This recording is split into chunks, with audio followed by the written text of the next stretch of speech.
നടനും പ്രേം നസീറിന്റെ മകനുമായ ഷാനവാസ് അന്തരിച്ചു. ഇന്നലെ രാത്രി തിരുവനന്തപുരത്തെ സ്വകാര്യ ആശുപത്രിയിലായിരുന്നു അന്ത്യം. രാവിലെ 9 മുതൽ വഴുതക്കാടെ ഫ്ളാറ്റിൽ പൊതുദർശനം നടക്കും. വൈകിട്ട് പാളയം ജുമാ മസ്ജിദിലാണ് ഖബറടക്കം. സനിസ ശോഭാചന്ദ്രൻ വിവരങ്ങൾ നൽകും. സനിസ, എപ്പോഴാണ് അദ്ദേഹത്തിന്റെ വിയോഗം? എന്തൊക്കെ വിശദാംശങ്ങൾ? ജിൽസി, ഇന്നലെ രാത്രിയോടെയായിരുന്നു ഷാനവാസിന് അന്ത്യം സംഭവിച്ചത്.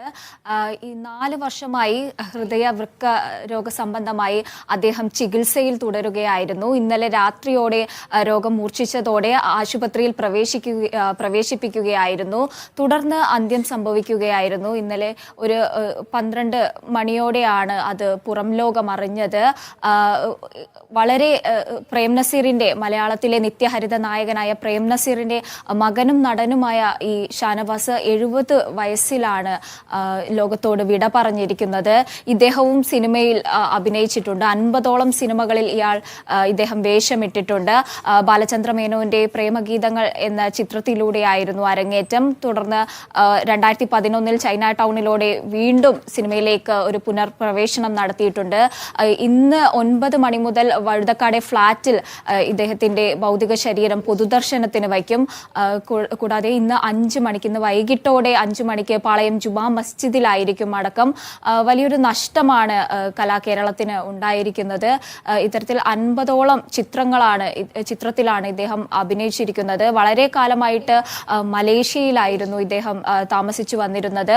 പിന്നീട് ഈ രോഗത്തെ തുടർന്ന് നാട്ടിലേക്ക് തിരിച്ചു വരികയായിരുന്നു. 4 വർഷത്തോളമായി ഈ വൃക്ക സംബന്ധമായ, അതുപോലെ തന്നെ ഹൃദയ സംബന്ധമായ രോഗത്തിനെ തുടർന്ന് ചികിത്സയിൽ തുടരുന്ന ഒരു സാഹചര്യമായിരുന്നു.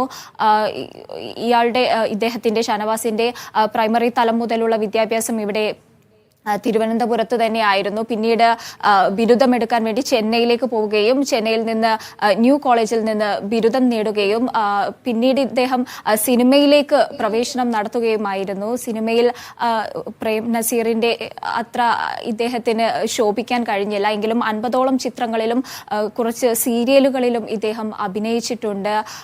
പിന്നീട് ഇദ്ദേഹം മലേഷ്യയിലേക്ക് പോവുകയായിരുന്നു.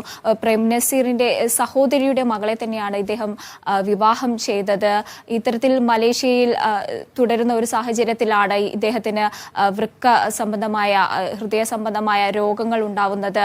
തുടർന്ന് നാട്ടിലേക്ക് വരികയും ഇന്നലെ രാത്രിയോടെ രോഗം മൂർച്ഛിച്ചതിനെ തുടർന്ന് ആശുപത്രിയിൽ പ്രവേശിപ്പിക്കുകയായിരുന്നു.